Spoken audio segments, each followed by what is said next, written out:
Hai semuanya, kayak apa kabar pian sabarataan? Bagaimana kabar kalian semua? Ketemu lagi bersama Mimin di channel YouTube Our Story. Bagi kalian yang baru saja mampir ke channel YouTube ini, Mimin mau ngucapin selamat datang dan terima kasih sudah nonton video ini. Di channel YouTube Our Story, Mimin akan berbagi informasi ke kalian mengenai kasus-kasus, masalah-masalah yang menarik untuk dibicarakan, kemudian cerita-cerita rakyat, legenda, dan misteri, sampai hal-hal yang menjadi kontroversi yang ada di luar sana. Di video kali ini, Mimin mau kembali menceritakan mengenai sebuah kisah seorang pendaki yang hilang saat melakukan pendakian di gunung. Ya, kalau kalian sudah lihat video Mimin yang sebelumnya, Mimin juga menceritakan mengenai seorang pendaki yang hilang di Gunung Guntur. Namun ternyata bertepatan dengan hilangnya pendaki di Gunung Guntur itu, ternyata juga ada pendaki yang hilang di gunung yang lain. Maka dari itu Mimin sekarang mau menceritakan mengenai hilangnya seorang pemuda di Gunung Lawu dan ditemukan meninggal dengan bertelanjang dada. Mari kita sama-sama dengar ceritanya.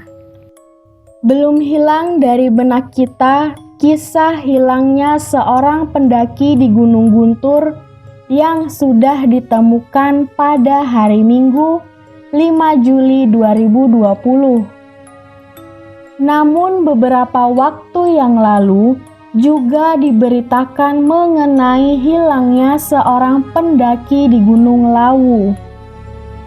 Kejadian hilangnya kedua pendaki ini memang memiliki waktu yang sangat berdekatan. Apakah pertanda dari ini semua? Sabtu 4 Juli 2020, Andi Sulistiawan, umur 18 tahun, warga asal Puntukrejo, Desa Kemuning, Kecamatan Ngargoyoso, Karanganyar, beserta 5 temannya melakukan pendakian di Gunung Lawu. Pada saat itu mereka naik dari jalur pendakian Cemorosewu pada pukul 16.00 waktu Indonesia bagian Barat. Pada saat melakukan pendakian, mereka tidak menemukan atau memiliki firasat yang aneh. Semua berjalan dengan lancar hingga pada pukul 22.00 waktu Indonesia bagian Barat, rombongan Andi sampai di pos Hargodalem dan kemudian mereka langsung mendirikan tenda. Rombongan mendirikan 2 tenda, yaitu 1 tenda berisi 4 orang dan 1 tenda lagi berisi 2 orang. Kemudian pada hari Minggu 5 Juli 2020 dini hari, seorang pendaki perempuan yang bernama Nur Hayati terbangun dari tidurnya. Nur hendak buang air kecil. Kemudian Nur membangunkan salah satu rekan pendakinya untuk menemaninya buang air kecil. Namun sayangnya rekannya itu tidak bangun. Akhirnya Nur nekat keluar untuk buang air kecil sendiri. Namun tak disangka Nur melihat Andi berada di luar tenda. Kemudian Nur meminta tolong kepada Andi untuk menemaninya. Dan Andi pun bersedia untuk menemani Nur. Setelah Nur selesai membuang hajatnya di semak-semak, Nur sangat terkejut ketika melihat Andi sudah tidak ada lagi menemaninya. Kemudian Nur berpikir, apa mungkin Andi sudah duluan balik ke tenda? Nur pun juga bergegas kembali ke tenda dan melanjutkan tidurnya. Pada saat keesokan harinya, teman-teman Andi tersadar kalau ternyata Andi tidak berada di dalam tenda. Lalu rombongan berinisiatif untuk mencari Andi. Mereka berusaha mencari di sekitar daerah Hargodalem, Pasar Dieng, dan Hargotiling. Namun pencarian mereka itu nihil. Sampai pukul 13.00 waktu Indonesia bagian Barat, mereka pun tak kunjung menemukan keberadaan Andi, dan rombongan memutuskan untuk turun dan meminta pertolongan. Sesampainya mereka di base camp Cemoro Sewu, mereka langsung melaporkan kejadian hilangnya Andi kepada petugas. Kemudian pada hari Senin 6 Juli 2020, tim SAR mendapatkan informasi penemuan jenazah di Gegerboyo. Kemudian tim relawan pergi ke tempat penemuan jenazah tersebut untuk mengevakuasi jenazah pada pukul 11.00 waktu Indonesia Barat. Tim relawan mengalami kesulitan saat evakuasi karena pada saat itu hujan sedang turun sangat lebat. Mereka belum bisa memastikan apakah jenazah yang ditemukan itu adalah Andi atau bukan. Posisi penemuan jenazah itu berada sekitar 5-7 meter di bawah jalur pendakian. Jadi pengevakuasian jenazah tidak begitu mengalami kendala. Setelah jenazah tersebut dievakuasi, akhirnya bisa dipastikan bahwa jenazah tersebut adalah benar jenazah Andi Sulistiawan. Menurut keterangan dari tim evakuasi di lapangan, bahwa jenazah tersebut saat ditemukan tidak menggunakan pakaian. Dia bertelanjang dada dan hanya menggunakan celananya saja. Dan letak dari jenazah tersebut berada tidak jauh dari jalan pendakian. Sehingga menurut perkiraan tim relawan bahwa Andi meninggal tidak jatuh ke jurang. Namun dugaan sementara Andi meninggal karena mengalami hipotermia. Menurut keterangan dari teman-temannya, sebelum menghilang Andi mengenakan celana hitam, kaos hitam dan hoodie berwarna marun. Dan pakaian Andi ditemukan 300 meter dari lokasi penemuan jenazahnya. Melihat dari kondisi jenazah Andi saat ditemukan tidak menggunakan pakaian, kuat dugaan kalau Andi memang mengalami hipotermia.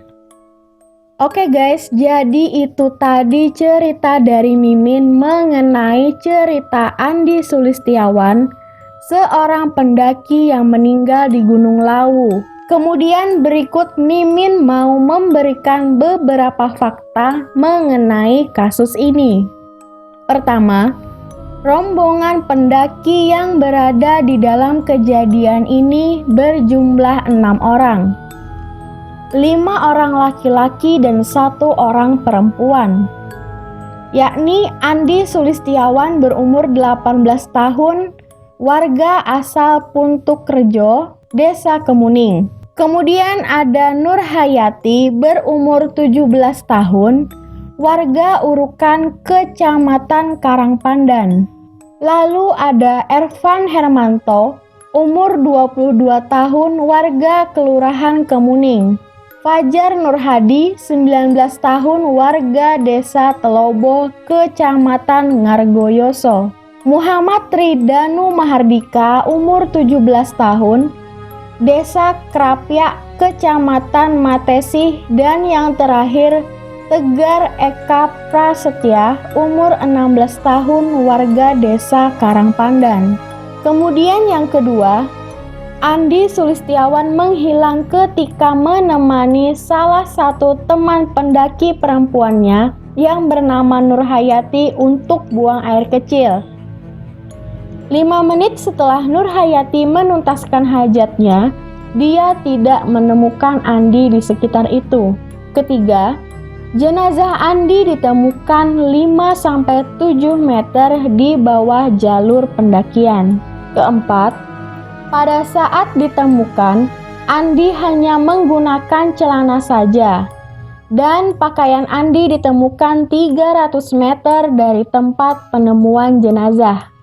Kelima, Andi dan teman-temannya melakukan pendakian ke Gunung Lawu yang memiliki ketinggian 3.265 meter di atas permukaan laut.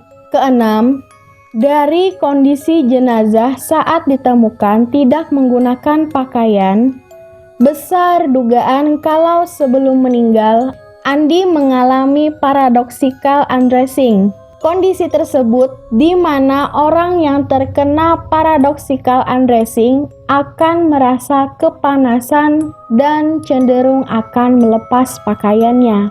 Ketujuh, Andi juga diduga mengalami hipotermia fase berat, di mana membuat dia tidak sadar, tidak responsif, bahkan cenderung sering berhalusinasi. 8. Menurut data dari solopost.com, memang beberapa hari terakhir, suhu di puncak Gunung Lawu berkisar 3-4 derajat Celcius pada malam hari. Dan yang terakhir 9, Koordinator Lapangan Bidang Destinasi Dinas Pariwisata Pemuda dan Olahraga Kabupaten Karanganyar, Nardi, menyebutkan bahwa hawa yang dirasakan di Gunung Lawu pada saat itu sangat dingin dan cenderung kering. Kondisi itu terjadi setiap memasuki musim kemarau di area pegunungan.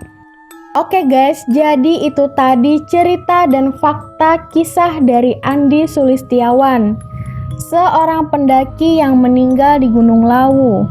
Menurut Mimin, kedua cerita pendaki yang hilang di Gunung Guntur dan di Gunung Lawu beberapa waktu ini sangat mengejutkan. Karena waktu kejadian kedua peristiwa ini sangat-sangat berdekatan. Dan Mimin dapat melihat pelajaran dari kedua kisah ini. Bahwa mungkin ini adalah teguran untuk kita kalau ingin melakukan pendakian di gunung atau melakukan perjalanan di daerah manapun yang asing bagi kita, hendaknya kita selalu menjaga kesopanan perilaku kita dan juga jangan berbicara sembarangan, karena kita tidak tahu ada apa di balik tempat yang kita datangi tersebut. Oke deh, segini dulu cerita dari Mimin. Kalau kalian yang belum mendengarkan cerita Mimin mengenai pendaki yang hilang di Gunung Guntur, bisa kalian cek di channel YouTube Our Story. Karena Mimin sudah pernah menceritakan kisah tersebut. Dan juga Mimin mau ngingetin ke kalian, jangan lupa subscribe channel YouTube Our Story supaya Mimin makin semangat lagi buat bikin video-video yang baru. Dan juga share ke seluruh media sosial yang kalian punya supaya teman-teman kalian bisa juga dengerin bacotan dari Mimin. Oke deh, sampai jumpa. See you next time.